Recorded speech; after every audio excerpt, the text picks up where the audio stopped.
UPod Street is an official affiliate of Birdland Sports. Visit birdlandsports.com/UPodStreet, and 10% of your order will go directly to supporting the pod. Use code UPodStreet at checkout, and you'll get 10% taken off your order. Now sit back, relax, and keep that beer cold, because it's on to UPod Street.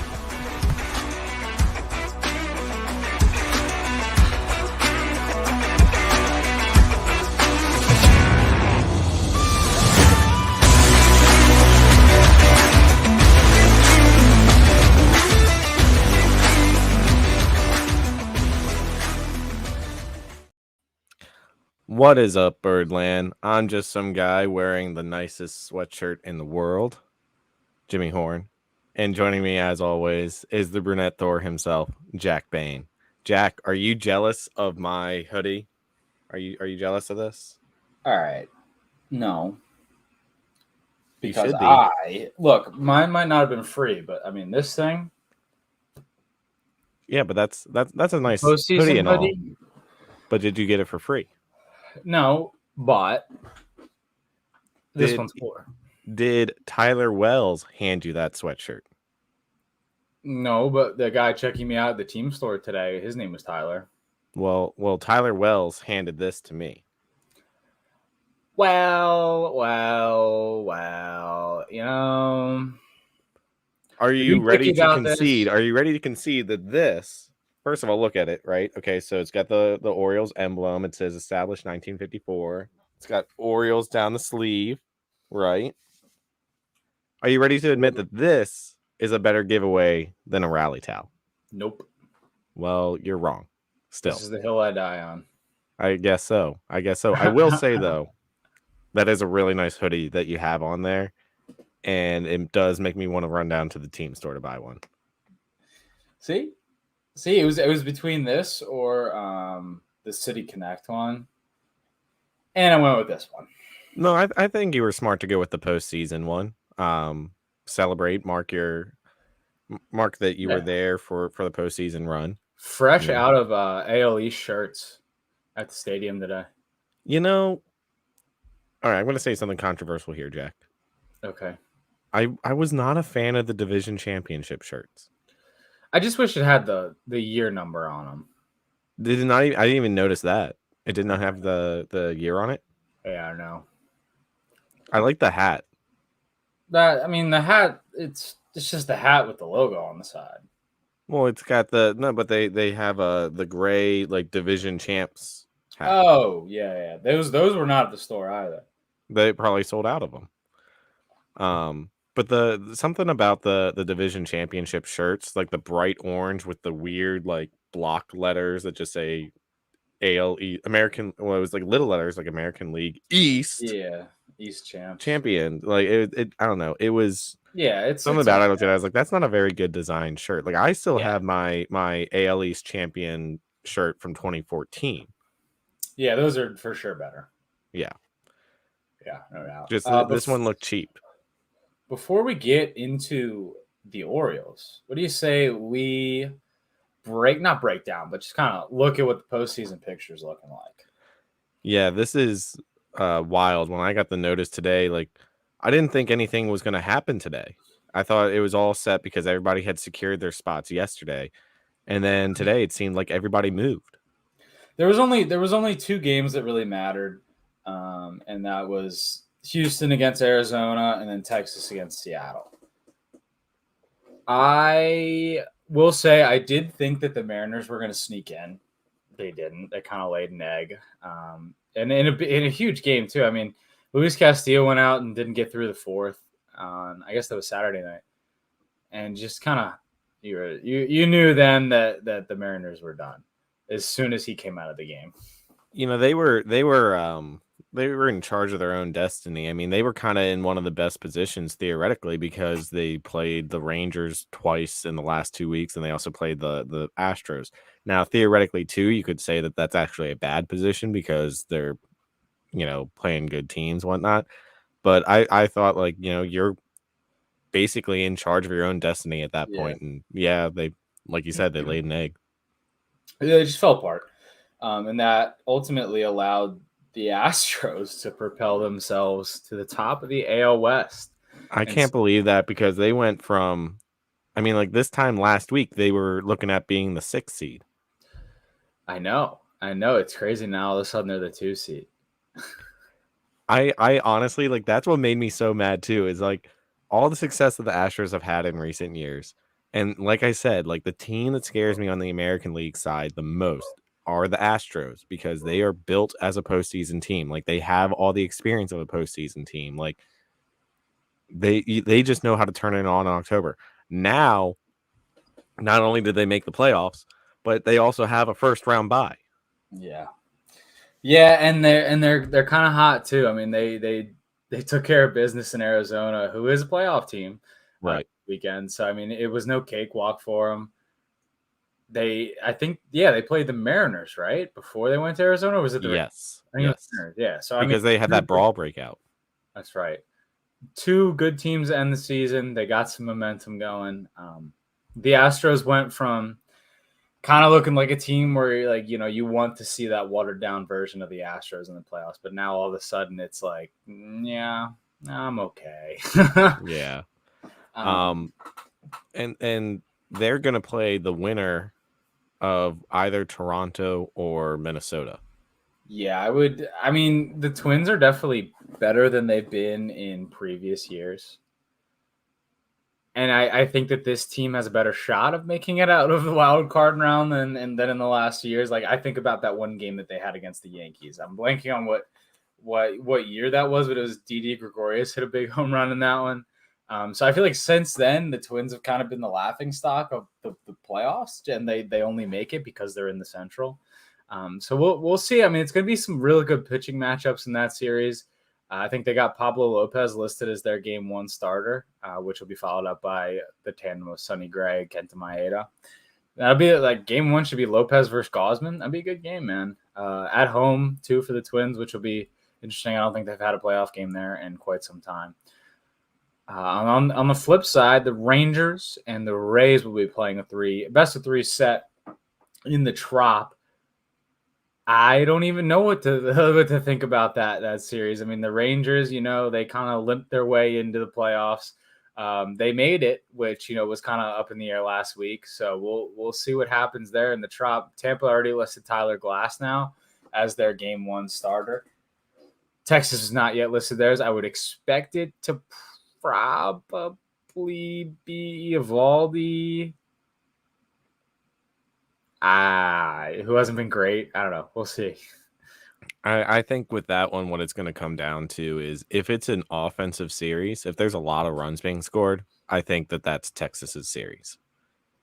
If it's a low scoring series, I think the Rays have that. Yeah, no doubt. The Rays kind of grind out those 1-0, 2-0 victories. But I mean, the Rangers somehow within the next day, if they really catch that torch on the offensive side of things, it could be a quick series and the Rangers could be out of there in 2. And that's the same thing. Like you said before, we were talking like the Rays could take that thing in 2 as well. So it's going to be fun to watch. The wild card series is always fun. Always fun. It's been happening for 2 years, but I really enjoyed it in the last couple of years. It kind of gives like the lower seeded teams a shot.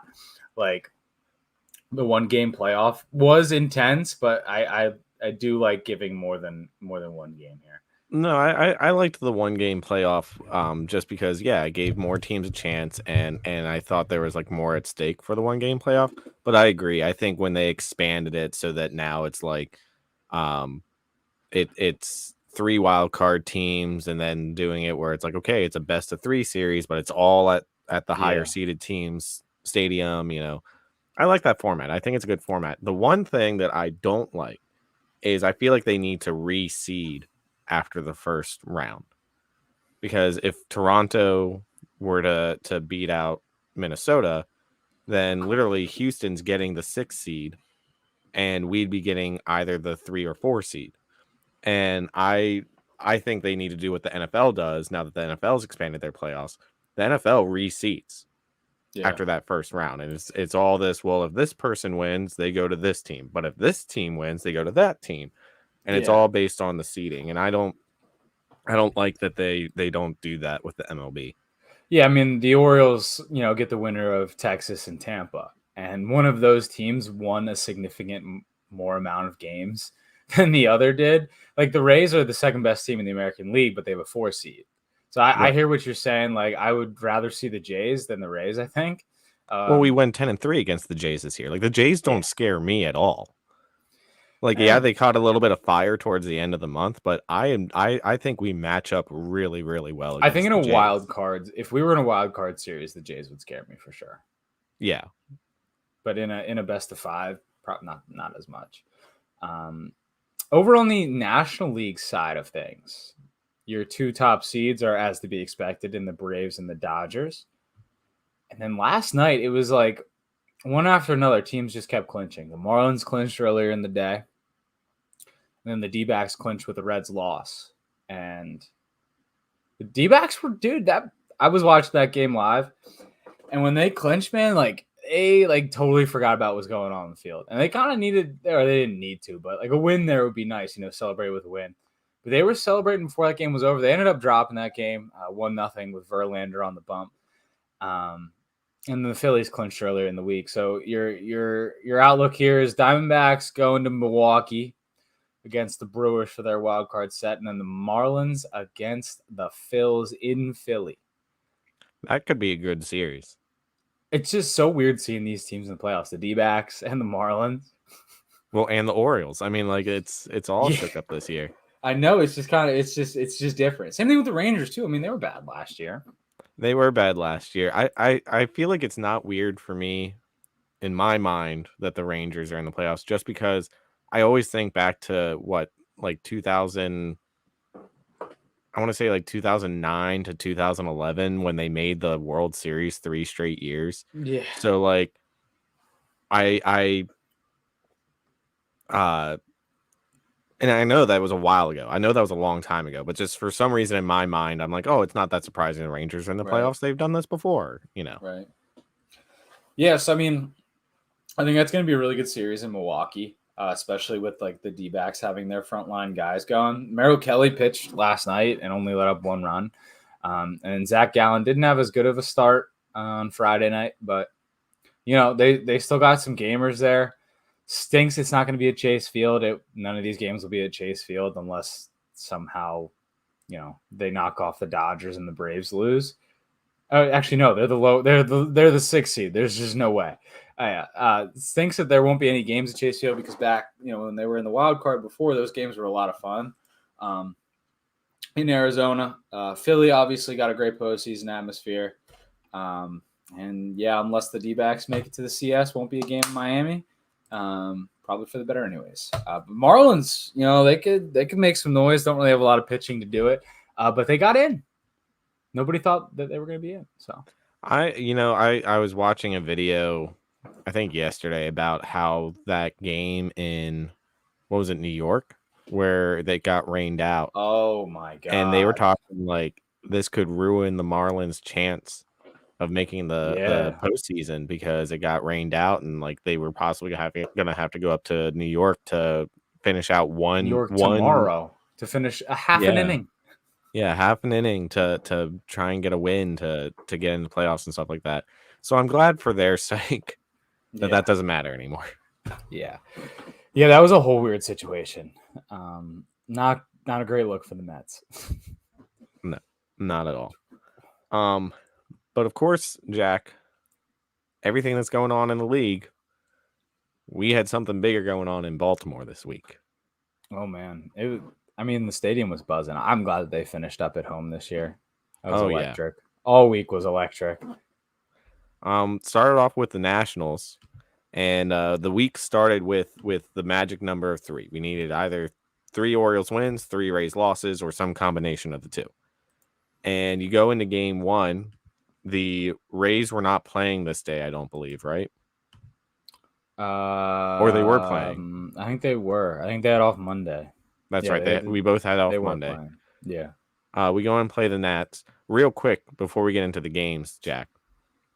Baltimore Sun article about how the Nationals and Orioles was a rivalry that was supposed to be made and never became a rivalry, and it showed fans that were wearing Orioles jerseys and Nats hats and this, that, the other. If someone was a Nationals fan but said like, "But I root for the Orioles too," would you accept that? I mean, I personally, don't have much against the Nats. I think I have more against their fans rather than the team because I love the team. They're exciting. I mean, when they had Turner and Harper back in the day when they went to the World Series, like, it was a fun team to watch. I have no qualms with the team. Their on-field product, just kind of their fans are like, whatever. It's like, you used to be an Orioles fan, bud.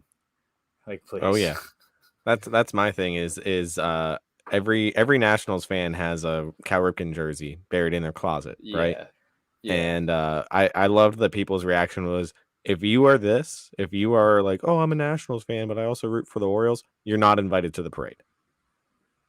You're not. Yeah. You became a Nationals fan when it was convenient for you. And then now that the Orioles are good, you're switching back to the Orioles. No, thank you, buddy. Yeah, I mean, when the Nats won the World Series, I didn't want to go to the parade. No, I didn't want to go to the parade. Yeah, it's just kind of whatever. Anyways, we shellacked them. Well, not necessarily shellacked them, but we swept them. Started with your ace and mine, Kyle Bradish. How about this performance, Jack?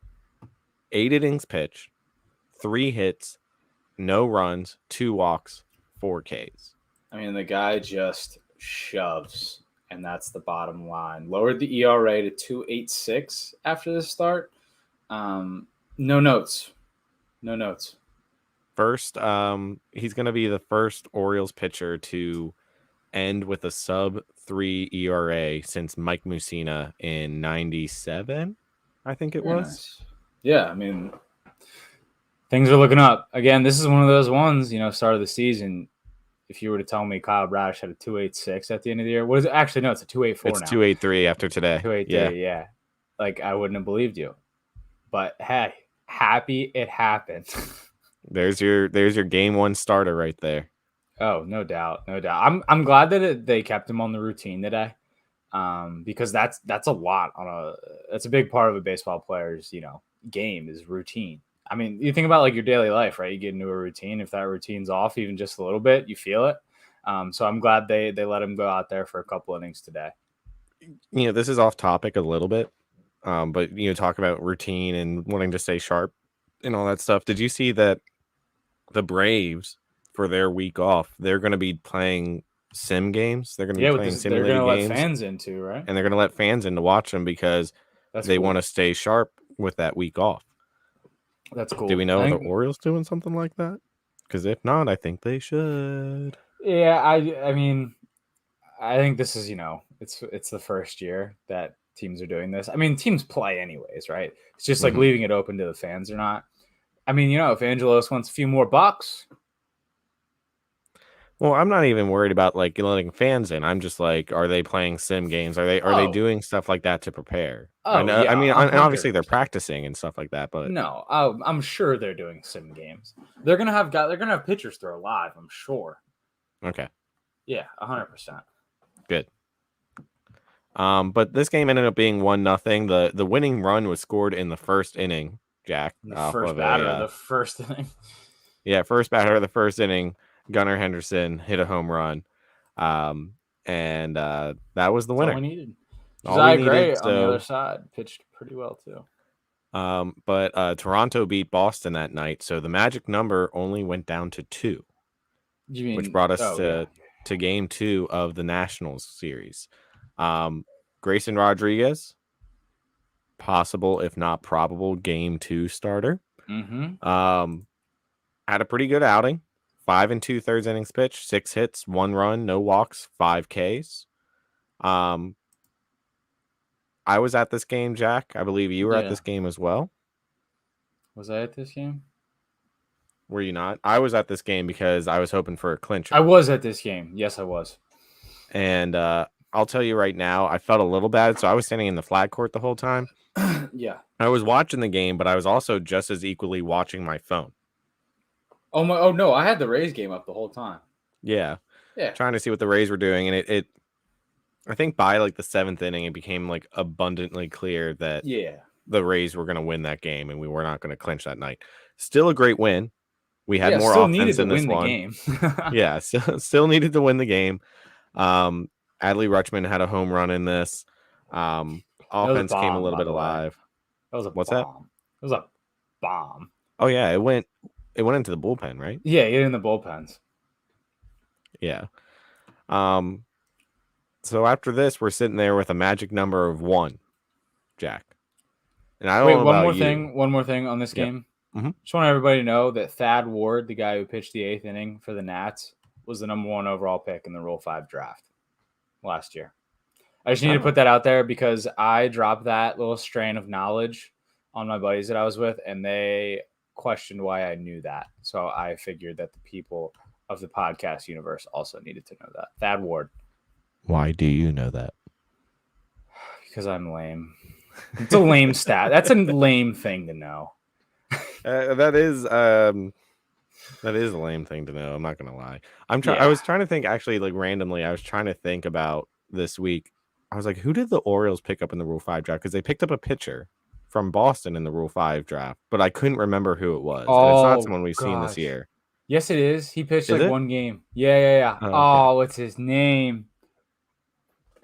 All right, keep going. I'm gonna find it. Okay, fair enough. So we end up sweeping the Nats. We beat the Nationals all 4 games that we played them this year. So not much of a battle of the Beltways, more of a massacre of the Beltways. And then we go into the Boston series. Rays are off on Thursday, and our magic number is 1. And it's all down to the Orioles at this point. It's just win and you clinch.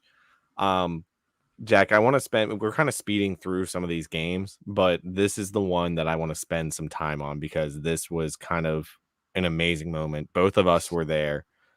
Yeah. I got there as soon as the gates opened, Jack, and I ran to the flag court so I could be right against the railing. Yeah. I literally I woke up the next morning with like a bruise on my chest from like leaning over the railing on the flag court. Like that's how into this game I was. Yeah, I mean, I went the whole game not knowing you were on the flag court. I texted you before and I said I'm going to be on the flag court. I know, man. I worked right up until like 6:15, so I didn't get in until like the 2nd inning. Yeah, and we got in there, and like it was so. I keep saying electric, but like it was electric in there. Like you got in there, and it was a powder keg. Like honestly, like it was a powder keg ready to explode. Like there was just a buzz the entire game, and we did get a little bit of an explosion in the 1st inning because with 2 outs, Anthony Santander hit a home run, hit a bomb over the left field wall. He defeated Baltimore. Yeah, and Jack, so you missed it. What was awesome is because people were so hyper focused on this, and like I said, like powder keg ready to explode. The vibes after that, he hits this solo shot. People are going nuts, like high fiving. Like again, we're out on the flag court. I have strangers like hugging me, like grabbing my hands, like high fiving, like just strangers around me. We're all going nuts. Come the next inning, Anthony Santander's running out to right field because he was playing right field. The whole flag court erupts and just starts chanting Tony Taters. Yeah. And he tips his hat to us because we were going nuts at this. And then it turns into a freaking pitcher's duel after that. And Jack, a little full circle moment. 5 years ago, 2018, right? We started this rebuild by trading away none other than Manny Machado. And who was on the bump for us in this game to clinch the American League East? Dino, and he struck out a ton of dudes. Dean Kramer, who we got in the Manny Machado trade. It all comes full circle. He only goes 5 1/3. Not bad. He had a no-hitter going into the 5th inning, I think it was. But goes 5 1/3, gives up 2 hits, no runs, 1 walk, 8 strikeouts. And Dean Kramer's not a guy that's really known for striking guys out. I think he was amped up Yeah. for this game. I will say he did leave this game with guys on first and third with Yes. one out. And DL Hall came in and shoved. I mean, he got out of that inning. I mean, he struck a guy out for the second out, and I don't remember the third one, but it was like after I think that it was inning, a strikeout for the third out. I think it was. yeah. I mean, after that inning, you exhaled because like everybody was hyper focused on this game. Oh, yeah. Every pitch mattered, every inning mattered, and like we got out of that inning, it was the same thing. I've never hugged so many strangers at Oriole Park and Camden Right. Yards in my life. Like, I will say too, DL Hall, he was like he was feeling it because this is the go ahead. I was gonna say, like, you saw him. He gets down. He's got the rosin bag, and Jack he slammed that rosin bag down on the ground. Like, as soon as he did that, I turned to the people next to me. I was like, he's about to strike these batters out. Like, he is amped up right This now. is the DL Hall that we were promised, right? Oh, Like yeah. the top prospect DL Hall. I feel like this is evidence to us that DL Hall loves competition. Mm-hmm. It just seemed like he was feeding off the energy in the stadium. He was feeding off the moment. Like, he came in almost like angry to pitch. Yeah. And it was awesome. Yeah, I also love too, Jack. So often during the regular season, you'll get pitchers duel, and like the stadium vibe is like, oh, okay, yay. You know, whenever anything's happening in the pitching duel, Not at this one. Wow, they got out of a jam. Cool. Not this game. Not at this one. Every single strikeout, that place was erupting. Yep. It was awesome. You know, like fast forward to the bottom of the eighth, and you know, we get a guy on, right? We get Adam Frazier on. Frazier gets on. He's at second, and pinch. I can't remember. Yeah, who did Heston pinch it for? For Mateo. Yeah, Mateo. Yeah. So you see Mateo's name on the big board, and you're like, well, damn, not getting run here. And then you see him walking out of the dugout, and people go nuts. The whole place stood up, like almost in unison. The whole stadium rose and started going crazy for Heston Kjerstad getting up. And then he bleeds one right in front of the center fielder, and Frazier's able to score. And we're jumping, we're hugging, like, oh shit, this is about to happen.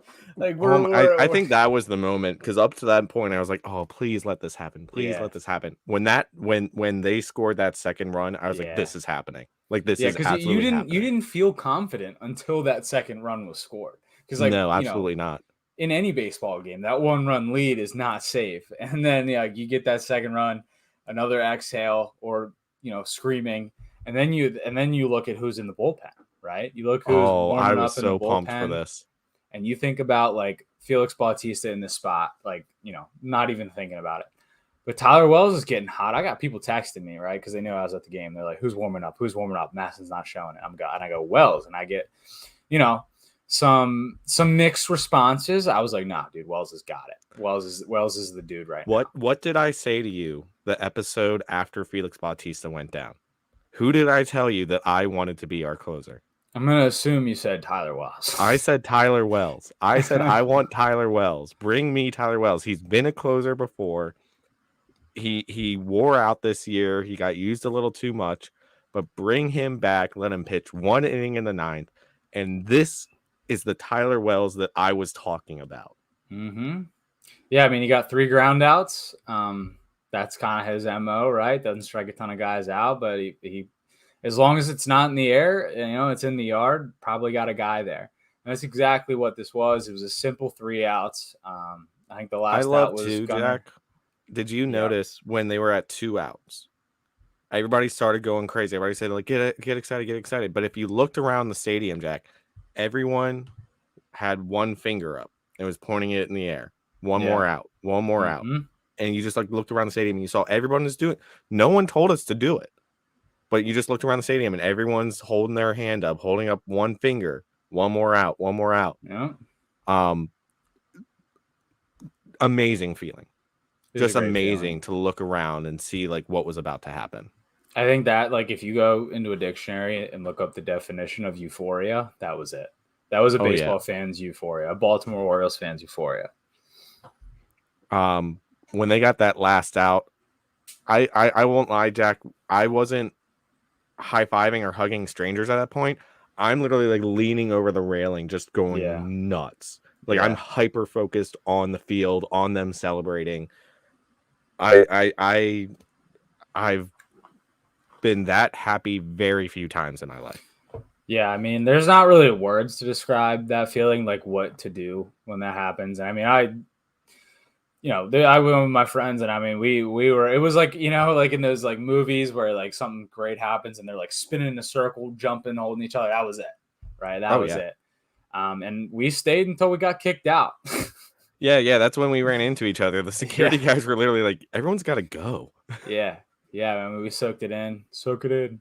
We Soak it soaked it in. in. Soaked it in as much as we could.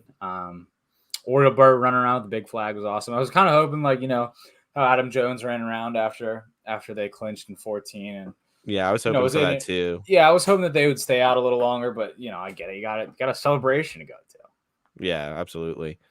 I love like some of the clips from the celebration. Like at one point, like they poured beers all over Kevin Brown, and then Jack Flaherty took the mic from him and started Yeah. interviewing him. And in the Mhm. middle of interviewing him, Ryan Mountcastle came up behind him and started singing Blink 182. I know you And ate Kevin that grabbed up. him, and then they like continued singing the song. I thought that was great. You ate that up. I know you did. Oh, I loved it. I loved every second of it. Yeah. And then come out Friday, hurting a little bit. The fact that both Adley and Ramon Arias got scratched from this game for being under the weather. And I don't think I love the reporters like literally wrote it like that for being quote under the weather end quote. Yeah, I mean, takeaways from this game: Mountcastle was 2 for 4, and John Means didn't look that bad. John Means looked really good. Yeah. He didn't even not look that bad. He had another really good game. He I think didn't he have a no hitter going for a little bit in this one too? Yeah, and then it got blown up pretty fast. But yeah, he Got blown did. up pretty It fast. was like but, 4 I mean, innings. These two games, when we're talking about the pitching, like we already know that games 1 and 2 are pretty much a lock, right? Like it's gonna be Bradish and Grayson. Means and Kramer, these two games were kind of going like, let me show you why I'm game 3 starter. Nah, I want Means. I agree with you, but Dean was trying to give himself a shot. It can be good. I mean, if Bradish doesn't bounce back after his game 1 and we're at a game 4 scenario, give it to Dean, I guess. I honestly like if you think about the last 2, right? Mm-hmm. It's going to be Gibson or Kramer. One of them's going to the bullpen for sure. And I think that's you got to look at how they do in short spurts with not a lot of warm up under them. But we'll talk about that at the end of the show. Yeah. Orioles go on to lose the game 3-0, which was completely expected. Yeah, totally expected, and also at the end of the day, it didn't matter. Oh, yeah, Jack, do you remember what it's like to have stress-free Orioles baseball, where you don't care if they win or lose? No, because that's what we got for the entire rest of the weekend. Yeah. Like we lost 3-0, and it was just like, well, okay. Yeah, Like, I don't think I even watched that game. Yeah, I don't think I did either. Saturday, a little bit better. Before the game, Jorge Lopez was designated for assignment. Honestly, smart move on the Orioles' part. I know it sucks for him that he's kind of out of the seat, but he wasn't going to be able to be on postseason anyways. Yeah, that's exactly why they did it too. I'm sure is like, hey, look, we gotta bring someone up, and they brought in Bruce Zimmerman, who ended up pitching 2 innings that game. Yeah, you could tell it was kind of like, just go out there, throw some innings, save our bullpen arms, that sort of thing. Yeah, so I do hope that Lopez clears waivers and stays in the organization. I think that he could be a good piece next year, especially off season of training and working on mechanics. So hopefully that he stays in the organization. But it was definitely a smart roster move on the Orioles' part to bring up Zimmerman to eat a couple innings up, and they were clean innings, mind you. Yeah, they were. Game was a fun game. I'm not even talking about just like what's happening on the field. Like I was there. It was a sold out crowd. I was super excited that I got the hoodie, Jack, because the other side of the field, the other side of Utah Street, like coming from like Pickles and whatnot, that was crowded all the way up the street. And I saw pictures of that, and I was like, "Oh, I'm not getting this hoodie," because they only had 15,000 of them. Yeah. But I come from the other direction. I come from like the Raven Stadium, and that was nowhere near as crowded. So I was able to get the giveaway there, and it was cool that they had the players handing them out. Yeah, for sure. Like the fact I could go up to I literally shook Tyler Wells's hand and said, "Hey, great outing to clinch it the other day." That was a super cool moment for me. Yeah, for sure. And I love that. But also just it was a full stadium. Vibes were high. But it was not that electric, like everyone was hyper focused on the game vibe. It was just because sort of everybody like, was chilling. Everybody was just happy to be there. oh yeah. Like it was literally like everybody was just like, meh, okay. Like they started the wave in a nothing game. And Yeah. usually like I'm someone like I'm not anti-wave, but I'm pro situational wave. I'm Like pretty if it's a anti-wave. I know you're anti-wave, but like I'm like if it's a blowout game and you want to do the wave, cool. Go at it. Have fun. Mm-hmm. If it's like a 1-0 game and we're doing the wave, it's like, hey guys, come on now. There's stuff going on. Wave's not good for when you're losing. Right. This was a 0-0 game. People were doing the wave, and I was like, meh. Like, yeah. Who cares?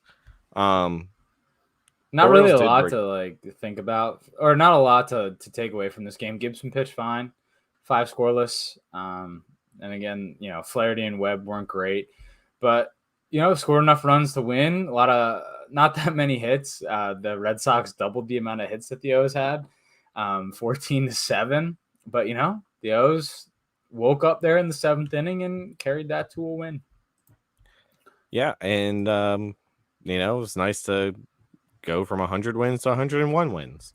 For sure. I mean, we 3 years ago had 101 losses, like yeah, something like that. Yeah, and then today, so I was there today. It was hot. It was really hot. And honestly, I kind of just like took today to just kind of hang out at the stadium. To soak it in. Soak it in. It was long weekend. Just got to hang out at the yard. Yeah, and that's about all there was. I mean, product on the field wasn't great. But it was purely game. Like people were getting reps. Basically, this was a practice game for the Birds. Yeah, it was a spring training game. Props to Cole Irvin for even though his role was to just pitch these innings and eat them up, pitch great. Can't say the same about Cionel Perez and Danny Coulomb. Did not look very sharp, but whatever. Yeah, I feel like they didn't really turn it on for today. I doubt. There's some guys if there was something on the line, I feel like they kind of, Perez especially is a guy that he's going to throw a little extra oomph into his pitches. Yeah, today nothing's on the line. I don't think he had that extra oomph.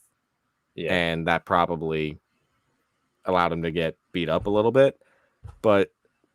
I don't blame those guys for taking a little off their fastball and stuff because they're also thinking like, I don't want to strain myself and end up hurting myself right before we go into the playoffs. So, take a couple, miles per hour of velocity off because you're saving yourself. Yeah. So the Orioles finish the season 101-61. Hell yeah. That is the best season since 1979, I believe, Jack. Yeah, I think that's accurate. Think about this. Cal Ripken would end up playing 20 years with the Orioles. Cal Ripken never had a 100-win season. Yeah, I mean, and he was on some pretty good teams. Yeah. Yeah, he really was. And he never had a 100-win season. And we just saw 100-win, our first 100-win season since 1980. Cal Ripken played 21 seasons, by the way. 21 seasons. I mean, this team was something special to watch. Oh before no, we you're right. You're really right. review this season, I kind of want to go through some other news that broke this week because there's some big news that affects the organization that happened this week. The first of one of which is what got announced right before game one of the Nats series, and that was Hall of Famer, Orioles legend, Mr. Oriole, Brooks Robinson passing away. Yeah. Jack, I literally was sitting there like about to like watch the game and I pulled up Twitter and I gave out this like audible like oh no, and like Yeah. Ashley like thought something was wrong. Like she was like, "Are you okay? Like what's going on?" Yeah. And I was like, "Brooks Robinson died." And I felt Yeah. like, and I think everybody said the same thing. Like I felt like I lost a family member. Yeah. I mean, it's tough, right? Any person like that when they pass away, like that meant so much to the organization, both for their on-field play and off-field presence. Just I mean, it stings, and you could see that in the games following. Just people going to the stadium and seeing the statues. The one right outside of Pickles, that, and then the one in Legends Park. It was tough. It was tough for sure. But I'm glad that the Orioles got the number both by third base and on the jerseys. I And on thought the those were warehouse. yeah, and then like that after that Tuesday game, man, the Jim Palmer talking about him, man, that was real tough. That was I real literally at tough. one point I was like, they need to stop making Jim Palmer talk about this because Yeah, he kept breaking down in the middle of it. And yeah, I was like, I can't stand to watch him hurting this bad right now. yeah. Like they need to stop making him talk about it. And I know why they're having him talk about him because him and Brooks were so close, Mm-hmm. played together for so many years. Yeah, Um, but like I was just like, please stop making Jim Palmer talk about him. Like give him some time to mourn. Because he was basically mourning on live television. yeah. And I mean, but the way that he spoke, it was just he spoke so elegantly about him. Oh yeah. And on the same side, like you didn't want him to stop talking because it was really, really good to hear about all the good things that he had to say. It's amazing to me too because I feel like everybody has like a Brooks Robinson story. Like if you live in Baltimore, like pretty good odds that at some point Yeah. you've been to some event where Brooks Robinson was at. Mm-hmm. The biggest thing for me, Jack, because for you and me, like it's kind of weird because obviously like we never saw Brooks Robinson play. Yeah. Um, but he was always like a presence in the Right. Orioles. And my dad kind of raised me on the Orioles and he always talked about the Oriole way, right? Mm-hmm. Yeah. This is the Oriole way. And that always kind of went back to Brooks Robinson. The idea of like be competitive, but be kind, treat others with respect the competition, um, treat the fans well. And Yeah. I think the best Brooks Robinson quote that I saw from like all the montages people put together of him and everything like that was from his statue dedication in 2012, where he was talking, and then he addressed the fans and he said, "To the Mm-hmm. fans." And he's like, "Of course, I don't Yeah. like to call you fans. I like to call you friends." Yeah. And that's how we all felt about Brooks. And it just really reminded me like, yeah, this is why this is such a hard loss to take. I'm really sad that after all these years where he was keeping up with the team, that's what everybody said, is he watched every single game too. He always kept up with the Orioles, that Mm-hmm. he's not going to get to see this playoff run that Yeah. they're about to go on. Like now that the Yeah. Orioles are probably, they're probably up there with those 1970s teams that he played on, the 60s and 70s teams that he played Mm-hmm. on that were really good, made a lot of playoff runs. I think we're back to that, and it's a shame that he's not going to get to see that. Yeah, for sure. Um, just a couple stats. Hall of Famer, obviously, won an MVP, 18-time All-Star, 2-time World Series champ, won a World Series MVP in one of them. Also has an All-Star Game MVP under his belt. 16-time Gold Glover. I think that's just kind of what sticks out. That's That's why insane. that's how you get called That's the not human human. vacuum cleaner. Yeah. Yeah, man. A career 267 batting average, 78.4 wins above replacement. I mean, yeah, just a legendary career. And hopefully that the Orioles I continue think to honor him. Sarah Langs had a great tweet about him where she said, if you were to take every single player who had 2,500 hits, 250 defensive runs saved, and 250 home runs, the list would be one person. Mm-hmm. And that was Brooks Robinson. And she said, if you lowered those numbers to 2,000 hits, 200 home runs, and 200 defensive runs saved, that list would grow to include Roberto Clemente. And there was one other person. I forget who the other person was, but it was a list of three. But that's just how amazing Brooks Robinson was. It's very rare, Jack, that you have someone in baseball that people unanimously point to and say they were the best at their position. But Brooks Robinson, pretty much unanimously across baseball, people say that is the best third baseman that ever played the game. No doubt.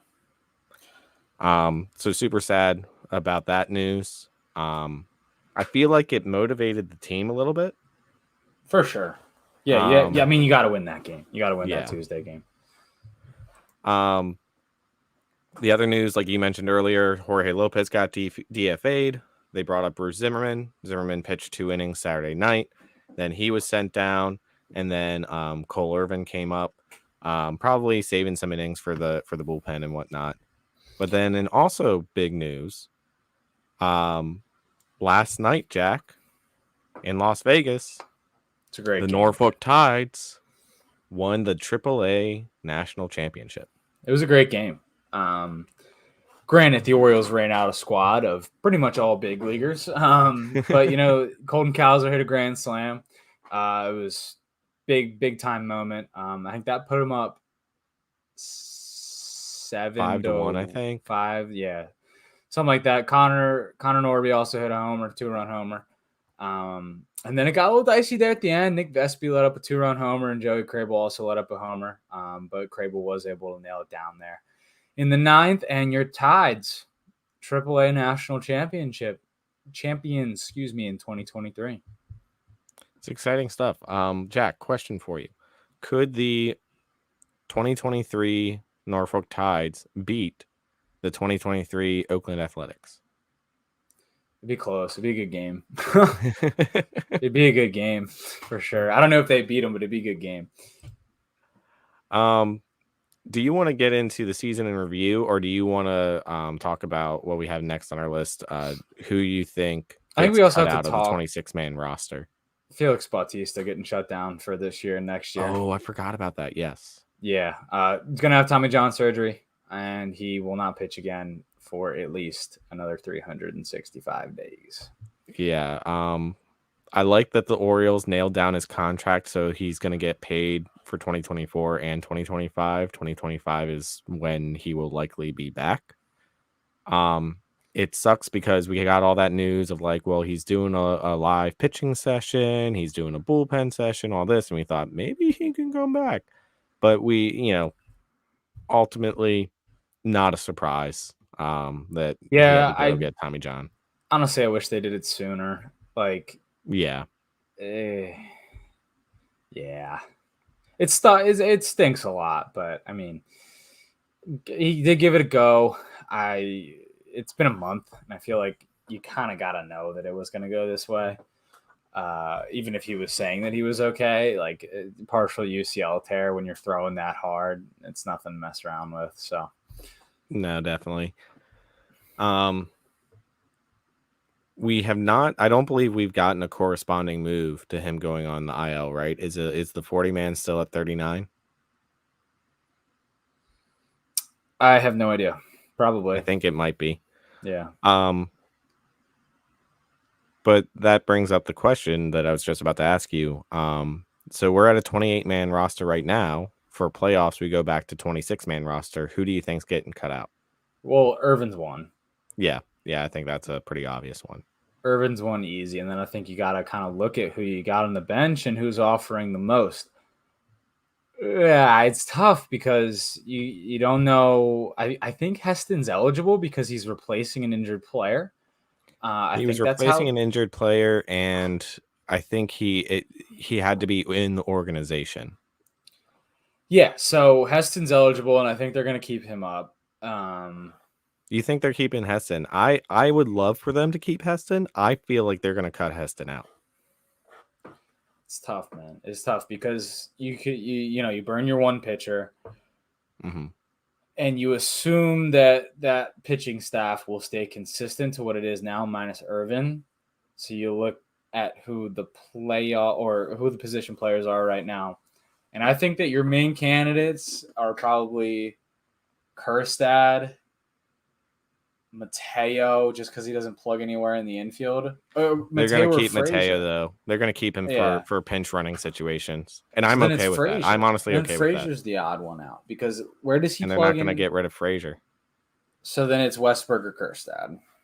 And I think of the two, they're probably gonna cut Kerstad, and that's Yeah. partially because they haven't given him a lot of playing time. Yeah, he hasn't got a lot of run. When Yeah, he does get you're playing right. time, he's really good.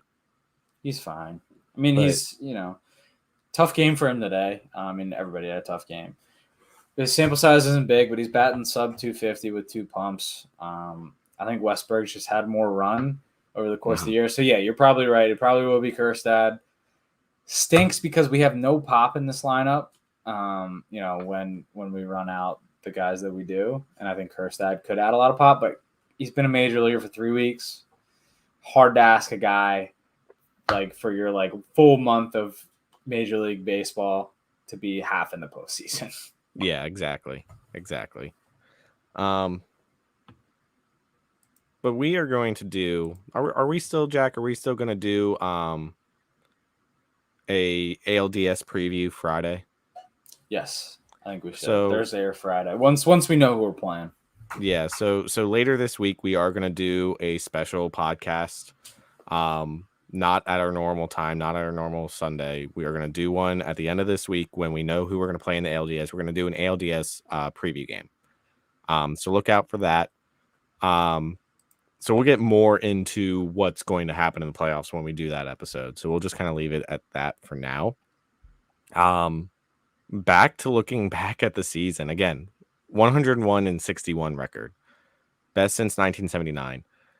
We are division champions, Jack. After all the predictions, after Fangraphs, MLB, Fox, ESPN, you name it, Baseball America, everybody predicted that the Orioles were going to regress this year and they were going to end up last in the American League East. Here we are, division champions, in the hardest division in baseball, the number 1 seed in the American League. So not only did we win our division, we're the best freaking team in the American League. This is a special season. Yeah. I thought I always pointed to like 2014 as like the most special season I ever saw. And that's because like 1997, I know a lot of people point to 97 being a great team and 96 as well. I was 4-5 for those seasons. You weren't even born yet, Jack. I shot myself with that one there. I had to You kind of lobbed that one up for me. Yeah, I was gonna let you get it. I was gonna slam it down before you had a chance. Okay. Self lob. But like I don't really remember those years very well, and so like I remember like bits and pieces from those years, but like that's it. Yeah. So like 2014 to me was always the team that I pointed to, was like, oh, that's probably like the best Orioles team I've ever really followed. Not anymore. It's this team. Yeah, I mean, I remember the 2014 team fine, but like I wasn't like into baseball like that, or at least Major League Baseball.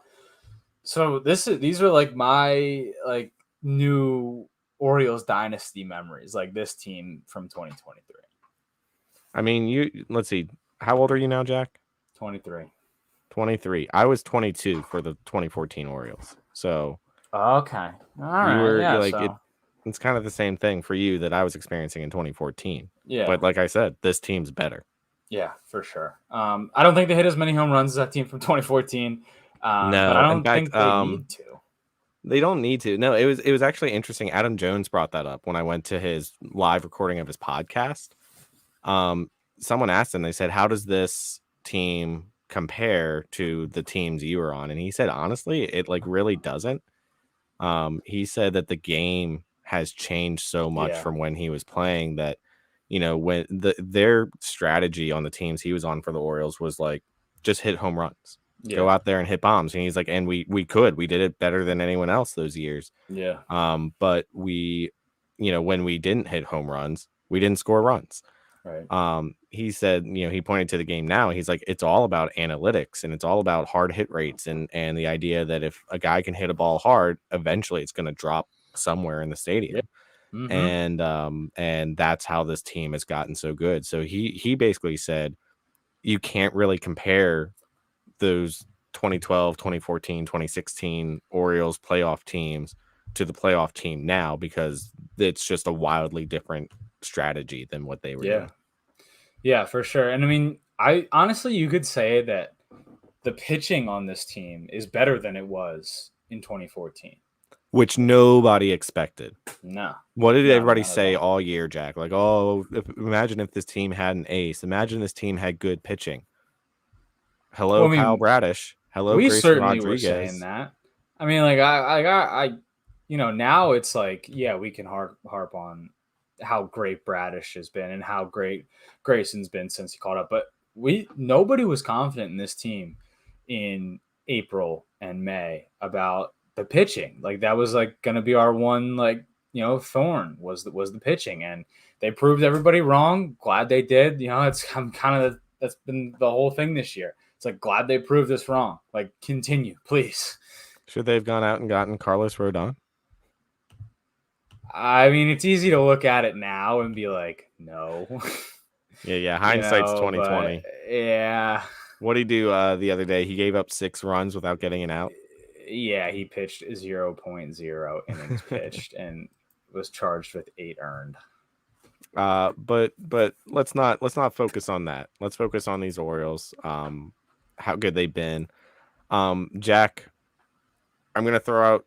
I called these awards. Some of these aren't necessarily awards. They're kind of like just for your, reflecting on the season, like what you enjoyed about the season. Mm-hmm. But we're gonna go down the list here, and we're gonna talk about some of these things. So, first of all, what was your favorite team moment? It can be a win. It can be like a moment that happened. Like, what was your favorite team moment? I'm gonna say Sunday Night Baseball against the Yankees, putting up a big first inning. That was like your appetizer, right? To being on the flag court. At least I was on the flag court. Mm-hmm. Appetizer being on the flag court, everybody's jumping around. Orioles are hitting balls all over the field, and winning against good teams. And I think that's probably my favorite team moment from the year. Yeah, I think I've got recency bias, but I was gonna say the game against the Rays where they ended up clinching the playoffs. Mm-hmm. Yeah, I mean you could look at any of those games from that week that they came back, right?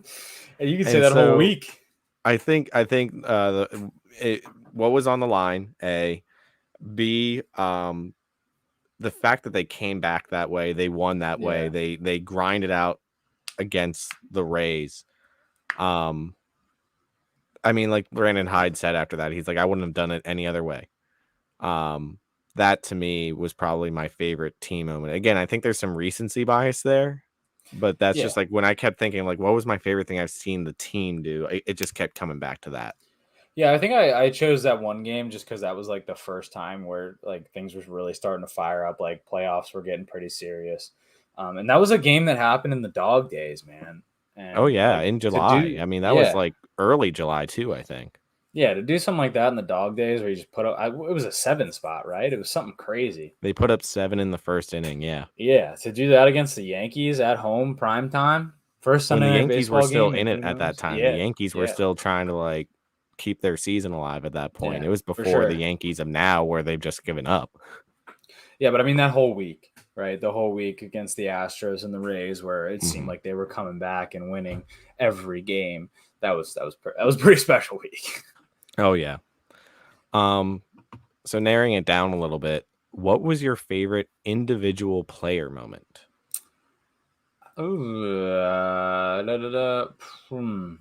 You I go. can go You first go. if you want. Yeah, you go. For me, it would probably be Cedric Mullins' Yeah. cycle during Oh the yeah. the debut of the Bird Bath.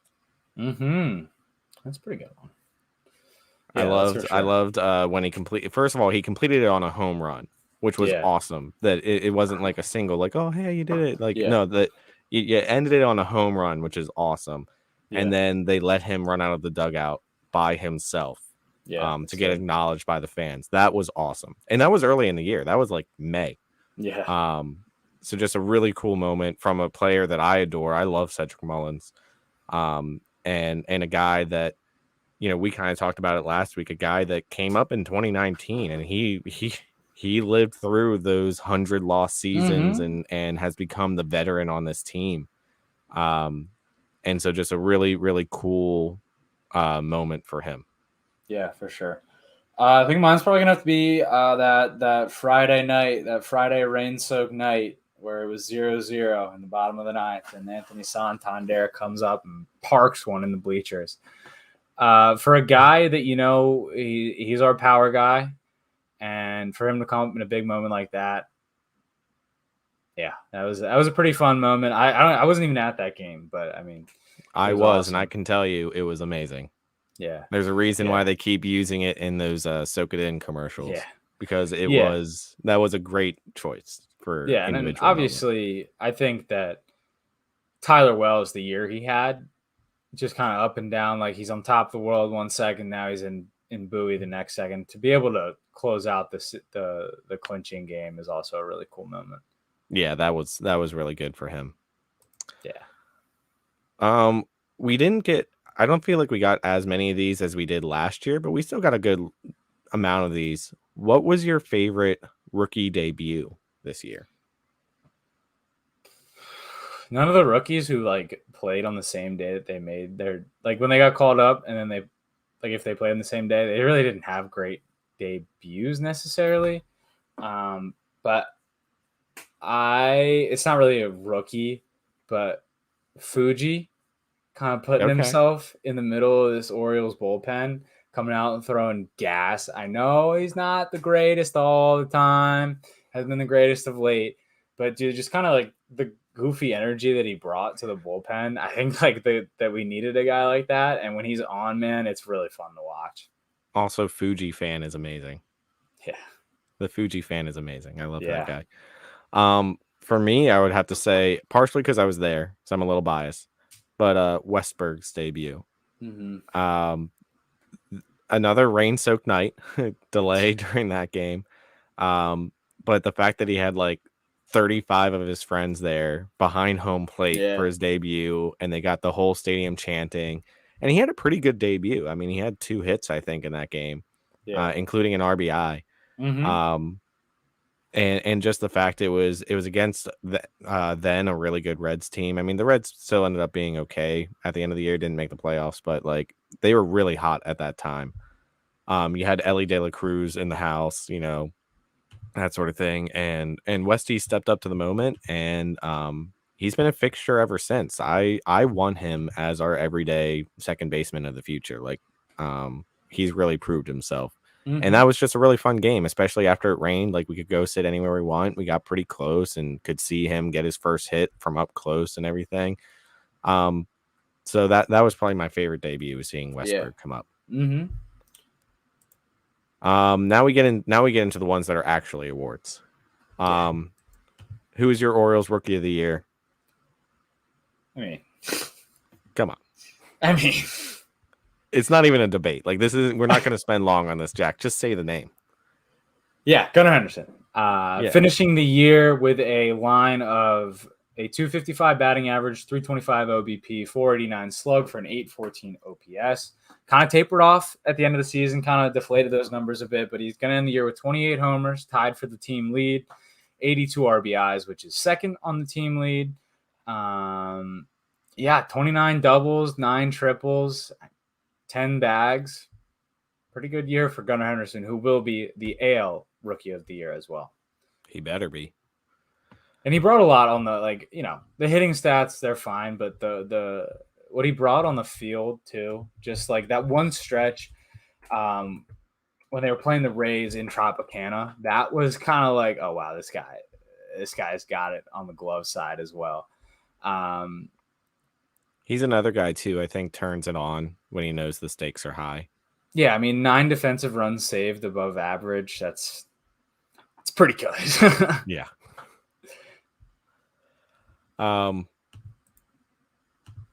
Who is your Orioles Silver Slugger?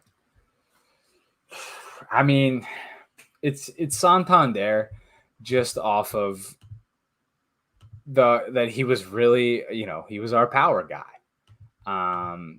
He's gonna end up finishing the year with a slash line of 277, average 374 OBP, 435 slug for a 809 OPS.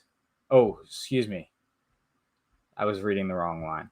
He had a 257 average with a 325 OBP, a 472 slug for a 797 OPS, 28 pumps, tied with Gunnar, led the team with 95 RBIs, 41 doubles, which also led the team, 152 hits. Yeah, I mean that'll work for a guy who's a corner outfielder DH. Obviously, you'd like to see a little bit more production on the homer side. If he would have gotten to 30, that would have been real nice. No slouch on the ton of doubles. 40 doubles is nothing to balk at. Yeah, I was going to pick Anthony Santander too, for all the reasons you just listed. I want to give an honorable mention though. Someone that I think could have won it if they hadn't been injured on and off all season. Ryan Mountcastle. Yeah. When he came back from Vertigo, where he had an 11 hit series against Toronto. I was at the game where he had the 9 RBI game and stuff. I think the injuries kind of hurt him a little bit this year. Yeah. So he's kind of going to get a little bit brushed under the rug. But I would like to put him up as an honorable mention for the Silver Slugger this year. Yeah, and I want to give Ryan O'Hearn his flowers too. Oh, absolutely. Finishing the year with a 480 slug. Very, very, that's like elite level. 14 homers, played only 112 games.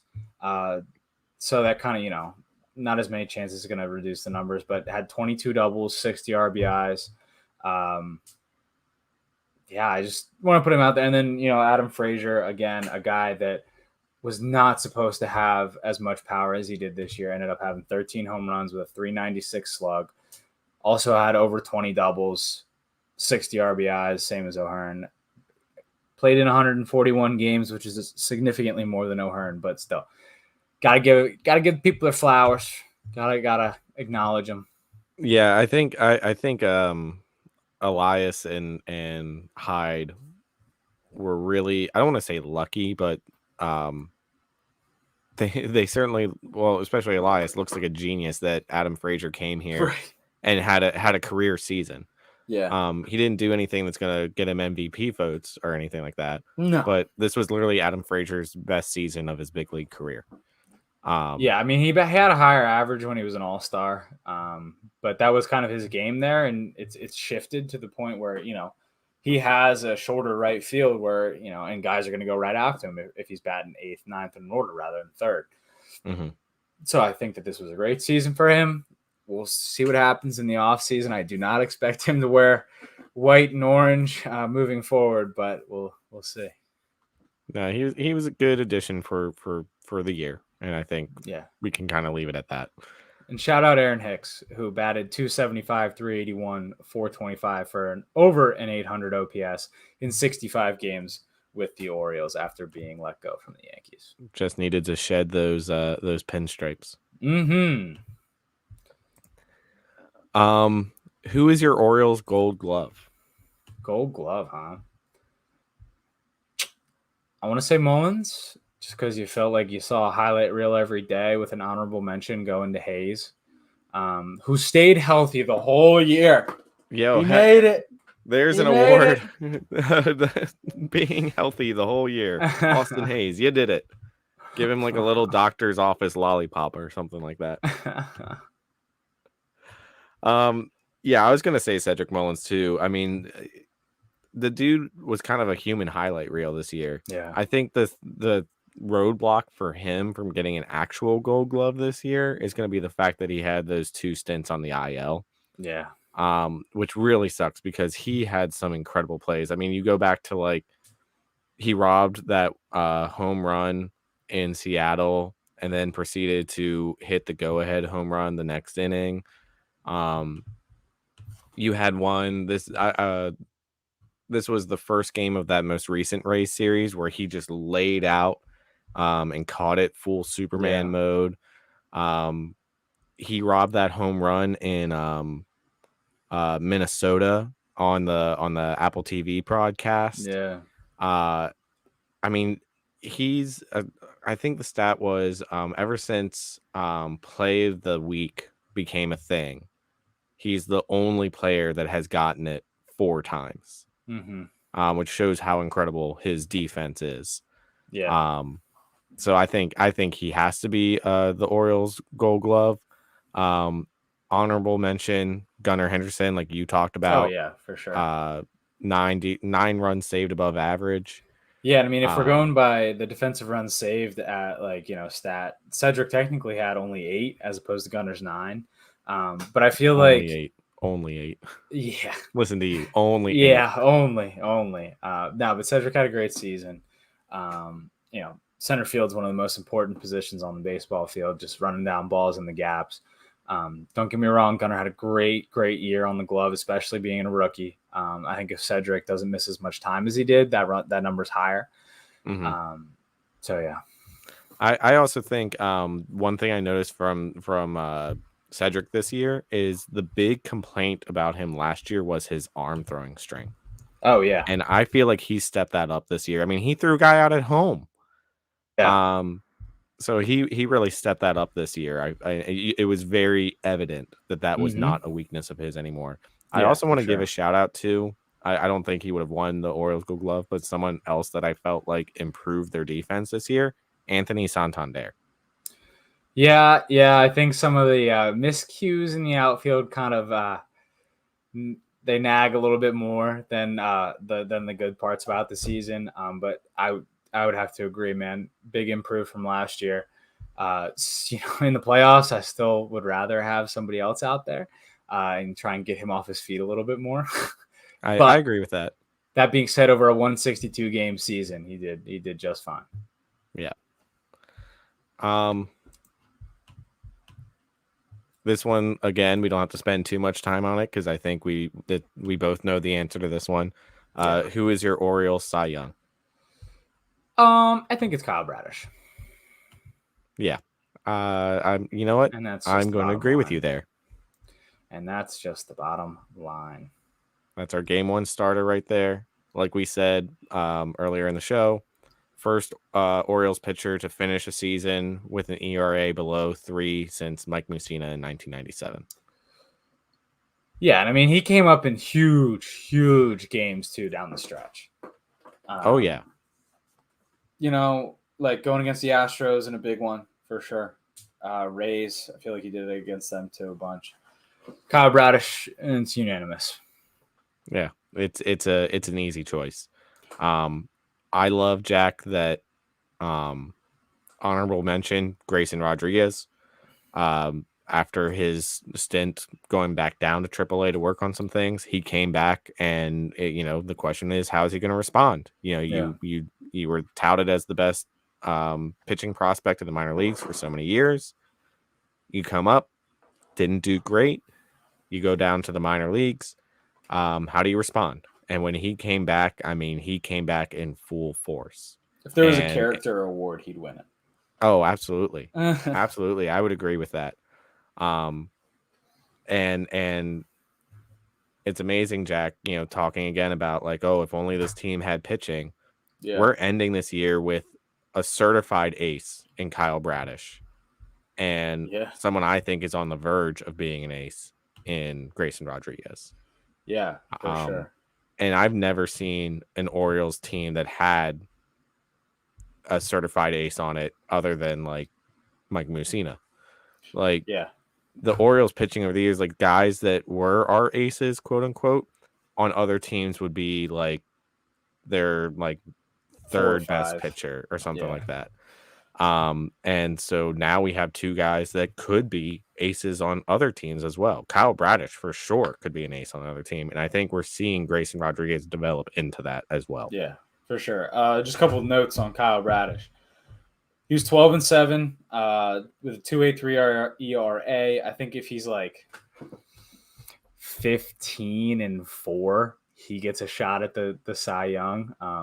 But for whatever reason, voters still like wins and losses. And yeah, wins are important. That means that you got your team into a good spot to win. But end of the day, it's just not what the writers want. 168 innings. Averaged against, I think, is the big stat here, and that was at 215 to finish up the year. Ooh, nice. Just keeping guys off base. Only 44 walks to 168 strikeouts, so his Ks per 9 was just over 9, which is awesome. 14 home runs over the course of the year, which is like the best on the Orioles staff for starters for sure. Just a couple pesky long balls in there.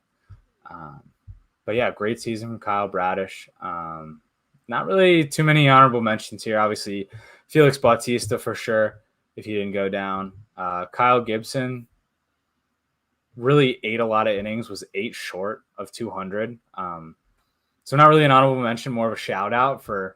He did have 17 wins? 15. He was 15-9. 15 wins. Okay. But there's just such a drastic shift from ERAs from pitcher to pitcher. Gibson 4.73, Kramer 4.12, Grayson 4.35. Obviously, that's inflated. Wells 3.64, Irvin 4.42. I mean, Bradish here among the starters 2.83. He's leading the staff. That's an ace. Yeah.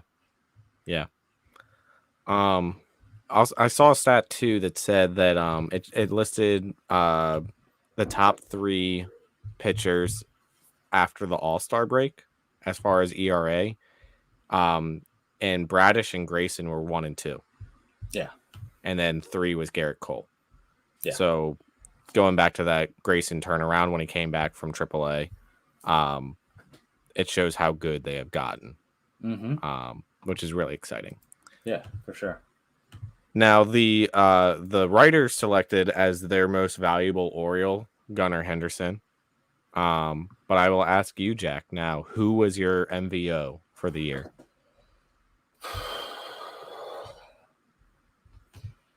Look, I want to say Adley. I really do. And you could say Adley because he was the most consistent over the course of the year.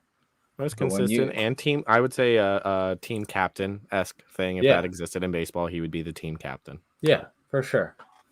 You get into the dog days of the summer. You need that guy. And that guy over June, July, August, September, that guy was Gunnar Henderson. And Gunnar Henderson really propelled this team into the run that they made down the stretch. I know we already talked about the stats, like great on the glove, the hitting. We should break up like those months and like look at that, because that's really where this team, they could have fallen back in the race. They for sure could have fallen back in the race, but they didn't, because Gunnar Henderson, that one series at the Trop, right? That was that series where you knew, oh, this is the guy. This is our guy. So I will give it to Gunnar Henderson, I think. Okay. I'm gonna throw someone different out at you. And it's gonna be a little bit controversial because they missed some time. But I think Felix Bautista.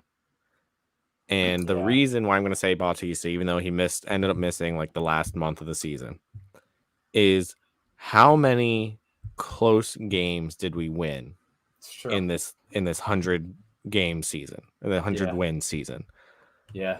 And we won those games for the most part because of Felix Bautista.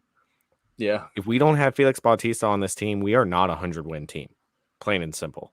Yeah. And for sure. I think what he was doing was incredible. I think what he was doing was probably going to be, he was going to get some Cy Young votes if he hadn't gotten hurt. Oh yeah.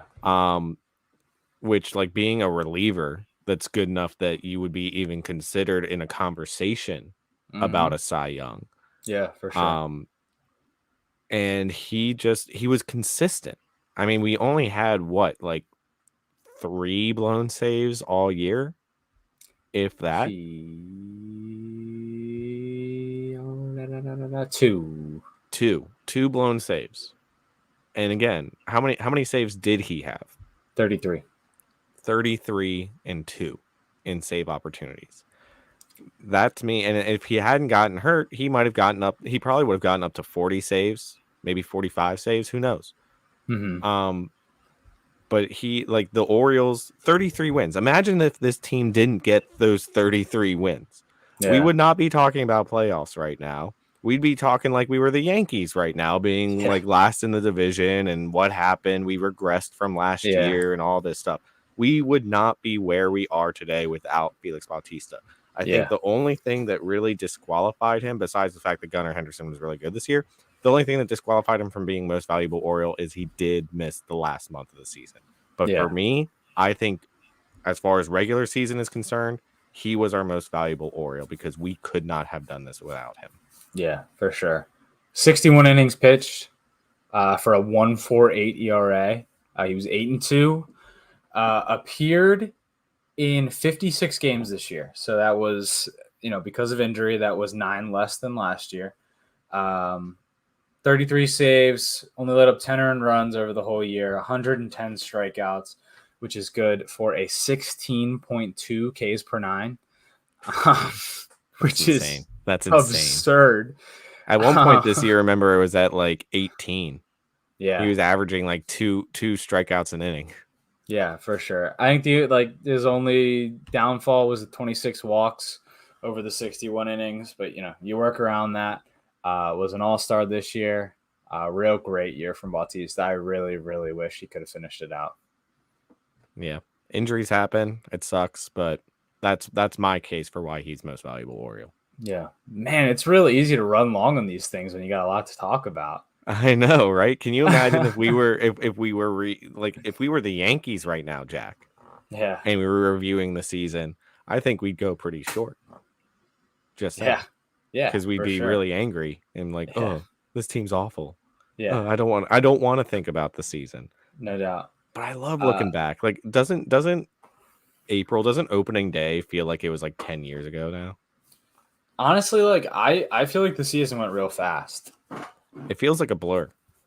Yeah, like I turned to Hannah today and was just like, man, the season's over? Are you serious? What a great season again. If you guys have followed us throughout the season, by the way, thank you. Yeah, thank you. We've definitely grown this year from last year. Also, I want to thank you, Jack, for joining the team. Yes, sir. You have made my life doing this podcast so much easier. It's so much easier when you have someone to talk to as opposed to just sitting there with a mic talking yourself. Yeah.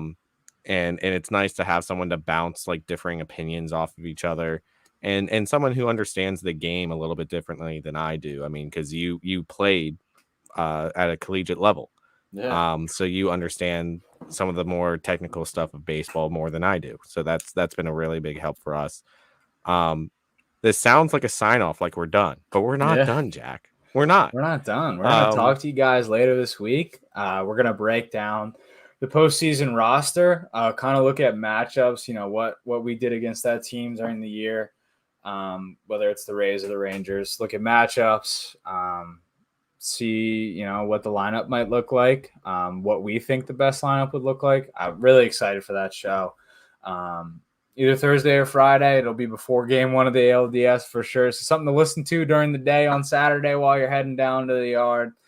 And hopefully we'll see you there. I know we'll both be at game 1 and 2 of the DS. Absolutely. Before we go, we do have our weekly card winner. Jack, do you want to say something about the cards from the past couple weeks? So I started 2 new jobs in the past couple weeks, and it has been hectic, and I just totally forgot to send the cards out from the last 2 weeks, but I'm doing it first thing tomorrow. Throw them at the post office, and I'll make sure they make it. So apologies. Our last 2 winners. Don't think that we've shorted you. Yeah, my apologies. Jack is sending you your cards. Yeah. We have a winner this week. It is Makers104, aka Mark Pontius. So congratulations, Mark. Remember, if it's your first time listening to us, when we tweet out the recording of the episode, all you have to do is like it, retweet it, and make sure you're following UPod Street, and you'll automatically be entered for a chance to win free baseball cards. And Jack, as I've said, if it's free, it's for me. Who doesn't love free stuff? Like a free hoodie, which is better than a towel. You're going to see this towel on Saturday, and you're going to be like, oh my God, this towel is so sick. I really love it. I'm going to love the towel. But guess what? Like, I'm never going to use the towel ever again. I'm going to hang it somewhere and be like, all right, there it is. Oh, I'm going to wear this hoodie all the time. You know what you remind me? Your love of a rally towel? You're like Tally from South Park. That's an odd comparison. You're like Tally, because he always talks about towel. Like, don't you guys need a towel? Yeah. All right, okay. I'm gonna go get high. Like, that's your love of towels has turned you into Tally from South Park. Jesus. All right. And with that, thank you, everybody. All right, we will see everybody later this week. On to playoffs, and let's go O's. You've been listening to UPod Street, an Orioles podcast by fans for fans. UPod Street is an official Birdland Sports affiliate. Directly support the pod by purchasing UPod Street or other Orioles merchandise using the link birdlandsports.com/UPod Street. Get 10% off your order when you use the code UPod Street. Follow us on Twitter at UPod Street and at JackBain20. UPod Street is also on Facebook and YouTube, and you can listen to the show on all major podcast platforms, including Apple Podcasts, Amazon Music, and Spotify. On whatever platform you listen, please subscribe, rate the pod, and leave a review. If you leave a review, we may even read it on the show. We'll see you next week, and of course, let's go O's.